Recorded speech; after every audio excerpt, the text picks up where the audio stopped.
Hey, what's up guys, Bo here. Tuesday's monumental Apple event came and went, and the internet is buzzing with what Apple had announced. And in this video, I got your 6-minute recap. This is the very first event held in the newly built Steve Jobs Theater, fittingly so, to introduce the new iPhone X, 10 years after the debut of the original iPhone. First up is Apple Watch.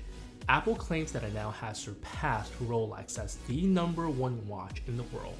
But the really big news on Apple Watch is cellular. Now you finally have the freedom of leaving your phone at home and make and receive calls out and about using the same phone number as your iPhone. It's also packing some serious hardware under the hood. New dual-core processor that delivers 70% more performance, in-house designed W2 chip, 85% faster Wi-Fi, and 50% more power efficient. Oh yeah, and Siri can now talk back. This is also one of the first devices that I know of that uses an integrated electronic SIM card. And the casing is the exact same size as the Apple Watch Series 2. Pricing starts at $329 for Wi-Fi only and $399 for cellular. Pre-order starts September 15th and available on September 22nd. Next up is Apple TV. Finally, in 2017, we have 4K. Not just 4K, but HDR, or High Dynamic Range, which now supports HDR10 and Dolby Vision. Powering the Apple TV is the A10X chip, the same one used in the iPad Pro, which is pretty damn powerful. It's got twice the CPU performance and up to 4 times GPU performance than the A8 in the previous model. For you binge watchers out there, Netflix 4K HDR titles are coming later this year, as well as Amazon Prime Video. In addition, live sports and live news will be coming as well. Pricing starts at $179 for the 32 gig version and the $199 for 64 gig. Pre-order starts September 15th and will be available September 22nd. Next is iPhone. This year, Apple's skipping the S moniker altogether and going straight to iPhone 8 and 8 Plus. Now, the 8 and 8 Plus still looks like previous generation, but the big change to the design is the back is now glass, reinforced by steel. Water and dust resistant for both the 4.7-inch and 5.5-inch Retina displays. Apple is implementing True Tone technology in its phones for the first time and are now running the new A11 Bionic chip, which is now 25% faster and has 4 high-efficiency cores.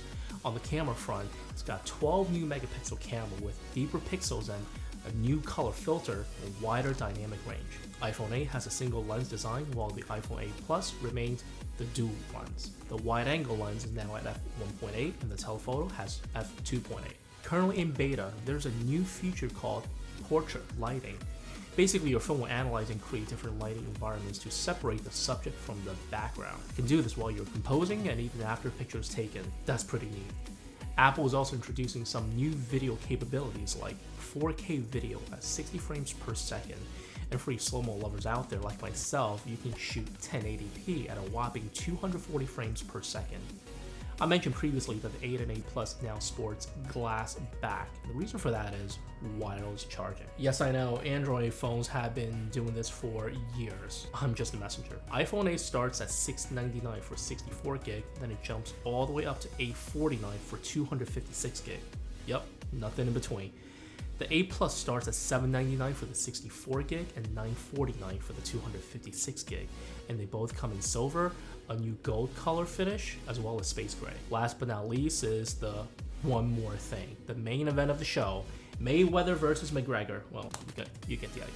Apple has finally announced the iPhone X, not the iPhone X, say it with me, iPhone X. All the rumors and mock-up were spot on. The 10th anniversary iPhone now has a nearly edge-to-edge display, vertical dual cameras on the back, what some refer to as the unibrow in the front that houses the front camera and sensors. The display measures 5.8 inches, which Apple is calling a Super Retina display. I love Apple marketing, guys. 2436 by 1125 at 458 ppi, making it the highest pixel density iPhone ever made. Of course, water and dust resistant. Like getting rid of the headphone jack last year, the iPhone X no longer has the iconic home button that makes an iPhone, well, an iPhone. So how do you wake, unlock, invoke Siri, you might ask? Apple is introducing Face ID. Now, before we talk about that, I just want to quickly list what is behind that notch at the top.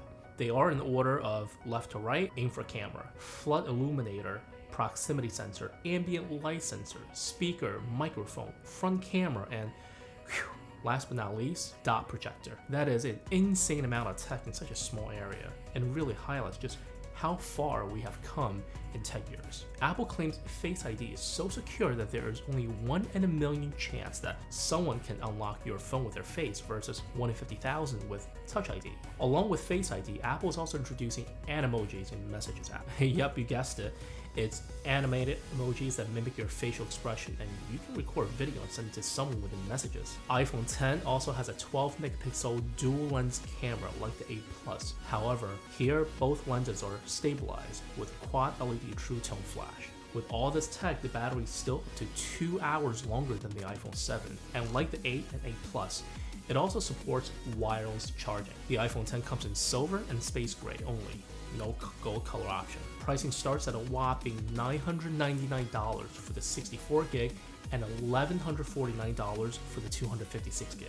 And if you're holding out for the iPhone 10, you might be a little disappointed to learn that unlike the 8 and 8 Plus, you have to wait until October 27th to pre-order, and will be available on November 3rd. So are you planning on pre-ordering anything announced at the Apple event? Drop a comment down below and let me know what you thought of the announcement. Also, give me a thumbs up if you like this video, and don't forget to hit that subscribe button if you haven't already.